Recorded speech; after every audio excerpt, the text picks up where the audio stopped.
அன்பான தோழிகளுக்கு வணக்கம். Welcome to Madhavaram kitchen. நான் உங்கள் சாரதா சுந்தரபிரகாசம். நம்ம ஸ்ட்ரீட்லலாம் சாப்பிட்ருப்போமே வண்டியில் பட்டாணி சாட், ரக்டா சாட், அதை தாங்க இன்னைக்கு பண்ண போகிறோம். இது வந்து பட்டாணி, காஞ்ச பட்டாணி. இதை வந்து நான் ஒரு 5 மணி நேரத்துக்கு முன்னாடி ஊற வச்சுட்டேன். நல்லா கழுவிட்டு 2 தடவை தண்ணி ஊற்றி நல்லா ஊற வச்சுக்கணும். இந்த மாதிரி ஊற வச்சுக்கிட்டு இதில் 1 டம்ளர் தண்ணி ஊற்றி வச்சுருக்கேங்க. இது இப்படியே இருக்கட்டும். இது கூட வேக வைக்கிறதுக்கு 2 பெரிய உருளைக்கிழங்கு. இது வந்து மண் உருளை. இந்த உருளைக்கிழங்க நம்ம இந்த பட்டாணியோட சேர்த்து நம்ம குக்கரில் வேக வச்சுக்கலாம்.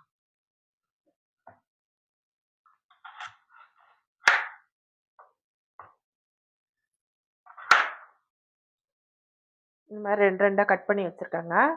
இப்போ இதை குக்கரில் அப்படியே வச்சு வேக வச்சு இந்த பாத்திரத்தோடவே அப்படியே வைக்க போகிறேங்க நான். ஏன்னா பட்டாணி வந்து சீக்கிரம் குழஞ்சிரும். அதுக்காக நான் பாத்திரத்துலவே அப்படியே வேக வச்சுருக்கேன். அப்படியே போட்டு வேக வைக்க போகிறேன். இந்த உருளைக்கிழங்கை இந்த சைடில் இப்படி போட்டுடலாம். உள்ளே தண்ணி ஊற்றி வச்சுருக்கேன். இங்கே பாருங்க, இப்படி போட்டுடலாம். இது ஒரு 4 விசில் வரட்டும். 4 இல்லை 5 விசில், அது வரைக்கும் நம்ம வேக வச்சுக்கலாம். பாருங்க, நல்லா வெந்துருச்சு. ஒரு 5 விசில் வச்சங்க. பட்டாணி நல்லா வெந்துருச்சு பாருங்க. இந்த மாதிரி வேகணும். பட்டாணியும் வெந்துருச்சு, உருளைக்கிழங்கும் நல்லா வெந்துருச்சு. இப்போ வந்து இதுக்கு ஒரு மசாலா ரெடி பண்ணிக்கணும் நம்ம. அது எப்படின்னு பார்க்கலாம். இப்போது ஸ்டவ் ஆன் பண்ணி ஒரு கடாய் வச்சுருக்கேங்க. அதில் ஒரு 3 ஸ்பூன் எண்ணெய் விட்டுக்கலாம்.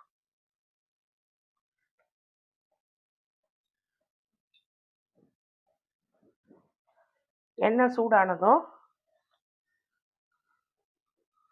ஒரு ஸ்பூன் ஜீரகம் அதை போட்டுக்கலாங்க.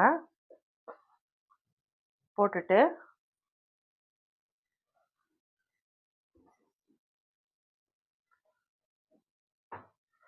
ஒரு பெரிய துண்டு இஞ்சி, ஒரு 3 பச்சை மிளகாய் வந்து மிக்சியில் கொஞ்சம் கொரகொரப்பாக அரைச்சி வச்சுருக்கேங்க.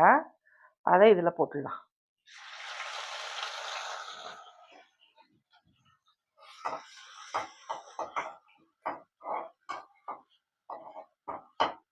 இதுக்கு பூண்டு தேவையில்லைங்க, வெறும் இஞ்சி பச்சை மிளகாய் போதும். நீங்கள் பொடியாக கட் பண்ணி கூட போட்டுக்கலாம். நான் வந்து கொஞ்சம் மிக்சியில் கொரகொரப்பாக அரைச்சி போட்டிருக்கேன். இது கொஞ்சம் நல்லா வதங்கின உடனே நம்ம வெங்காயத்தை போட்டுக்கலாம். வதங்கிடுச்சிங்க. இப்போது ஒரு 2 பெரிய வெங்காயம் கட் பண்ணி வச்சுருக்கேன். 3 தக்காளி கட் பண்ணி வச்சுருக்கேங்க பொடியாக. இப்போ மொத்தத்தையும் போட போகிறதில்ல, கொஞ்சம் வந்து நம்ம கார்னிஷிங்க்கு வச்சுக்கலாம். இல்லை முக்கால்வாசி கொஞ்சமாக போடலாம். முக்கால்வாசி போட்டேங்க. இது வந்து நம்ம சாப்பிடும்போது கார்னிஷிங்க்கு இது வச்சுக்கலாம். இப்போது இதை நல்லா வதக்கணுங்க. இது நல்லா வதங்கட்டும், பார்க்கலாம். இப்போது ஒரு 1/2 ஸ்பூன் சால்ட் போட்டுக்கிறேங்க. அப்புறம் ஒரு 1/2 ஸ்பூன் மஞ்சத்தூள்.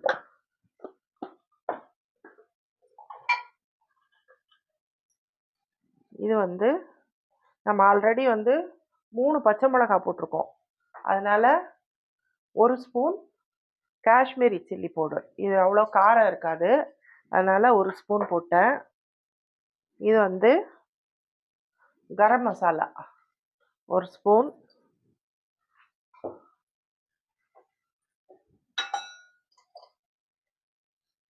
இது வறுத்து அரைச்ச சீரகத்தூள். இந்த சீரகத்தூள் வாசனை இதில் நல்லா தெரியுங்க. அதனால இது ஒரு 1.5 ஸ்பூன் போடுறேன் நான். நல்லா இருக்கும் இது. அதுக்கப்புறம் இந்த பாருங்க, இது வந்து பிளாக் சால்ட்டு. ஆல்ரெடி நம்ம சால்ட் போட்டிருக்கோம். பிளாக் சால்ட் வந்து கொஞ்சமாக போடுறேன். இது வந்து சாட் மசாலா. சாட் மசாலாவும் கொஞ்சம் போடுறேன்.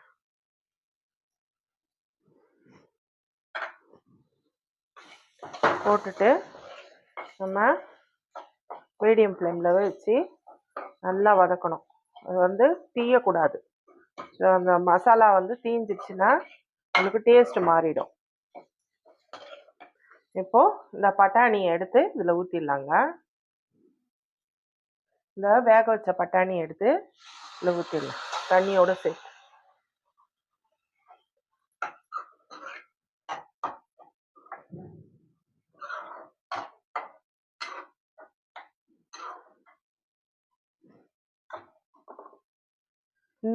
இன்னும் கொஞ்சம் கூட தண்ணி ஊற்றிக்கலாம் நம்ம.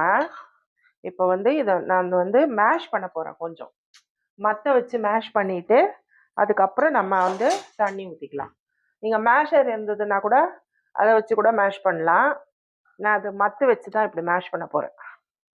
கொஞ்சம் மேஷ் பண்ணி விட்டிங்கன்னா இந்த பட்டாணி கொஞ்சம் மேஷ் ஆகும். நமக்கு அந்த கடையில் கிடைக்கிற மாதிரி கிடைக்கும். போதும். மேஷ் பண்ணிட்டேன்.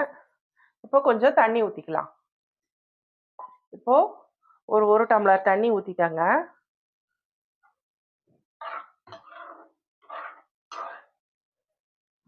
இப்போ வேக வச்ச உருளைக்கிழங்கு நல்லா இந்த மாதிரி மசிச்சு வச்சிருக்கேன், அதையும் போட்டுடலாம்.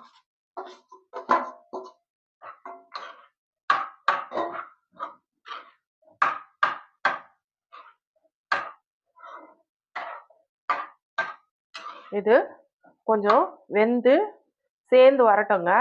இந்த ஸ்டேஜில் நீங்கள் உப்பு செக் பண்ணிக்கோங்க. உப்பு கம்மியாக இருந்ததுன்னா உப்பு போட்டுக்கோங்க. எனக்கு உப்பு கரெக்டாக இருக்குங்க. இது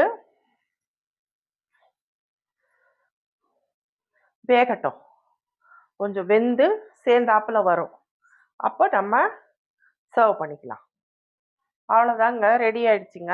இப்போது கொத்தமல்லி தூவி இதை நம்ம சர்வ் பண்ணிக்கலாம். இந்த பாருங்கள், திக்னஸ் பாருங்கள், இவ்வளோ திக்னஸ் தான் இருக்கணும். வண்டியில் இப்படி தானே விற்கிறான். வழியில் ஸ்ட்ரீட்ஸில் நம்ம சாப்பிடுவோமே பட்டாணி சாட். இதை பாருங்கள், இந்த கன்சிஸ்டன்சியில் தான் இருக்கணும். இப்போ வந்து இதை வந்து நம்ம சர்வ் பண்ணிக்கலாம். இப்போ சர்வ் பண்ணிக்கலாங்க. இது பார்க்க பிளேட்டு.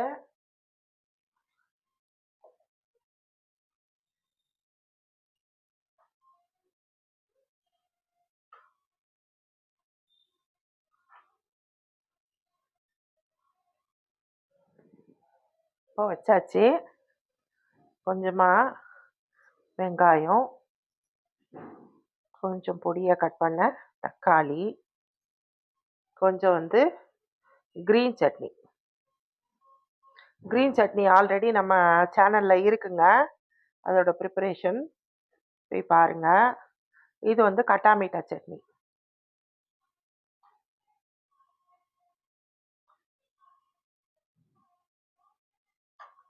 அப்புறம் கொஞ்சம் கொத்தமல்லி,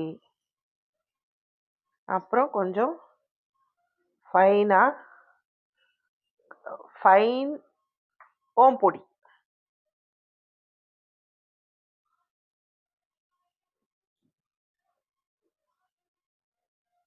இது மேலே லாஸ்ட்டாக அப்படி மழைச்சாரல் மாதிரி சாட் மசாலாவை ஸ்ப்ரிங்கிள் பண்ணணும்.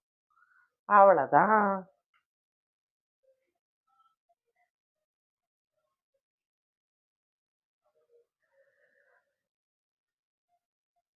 டேங்கி பட்டாணி chaat, ragda chaat, street food, perfect street food, street style ragda chaat ready. இதை இப்போ டேஸ்ட் பண்ணி பார்க்கலாங்க.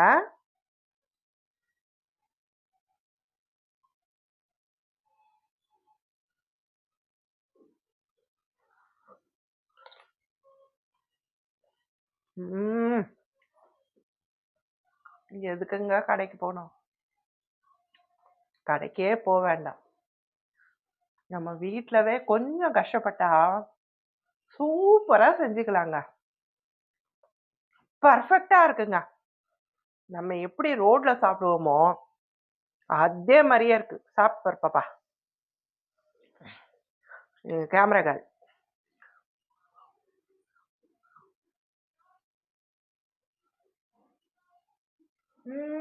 சூப்பரா இருக்கு ஆண்டி. வேற லெவல். எல்லாரும் கண்டிப்பா ட்ரை பண்ணுங்க. சூப்பரா இருக்குது. கடையில வாங்குற டேஸ்ட் மாதிரி இருக்கு. ஆண்டி ரொம்ப ஈஸியான மெத்தட்ல உங்களுக்கு சொல்லி தந்துட்டாங்க. கண்டிப்பா நீங்க அவங்களுக்கு அவங்க சொல்லி கொடுத்த டிஷ்ஷை நீங்க ட்ரை பண்ணணும். சூப்பரா இருக்குது. சப்ஸ்கிரைப் பண்ணுங்க மறக்காம அவங்க சேனலை. அவங்க இன்னும் நிறைய வீடியோஸ் போடுறதுக்கு நீங்க தான் வந்து ஹெல்ப் பண்ணணும். ஸோ நீங்க தான் சப்போர்ட் பண்ணி அவங்க சேனலை சப்ஸ்கிரைப் பண்ணணும். ரொம்ப டேஸ்டா இருக்குங்க இது. நீ சாப்பிடு பாப்பா. நீயே சாப்பிடு. ரொம்ப டேஸ்டா இருக்குங்க. ரொம்ப டேஸ்டா இருக்கு. செம்மையா இருக்கு. இந்த ரெசிபி உங்களுக்கு பிடிச்சிருந்தா லைக் பண்ணுங்க, ஷேர் பண்ணுங்க. லைக் பண்ணுங்க, ஷேர் பண்ணுங்க, கமெண்ட் பண்ணுங்க. மறக்காம சப்ஸ்கிரைப் பண்ணிடுங்க. Thank you friends.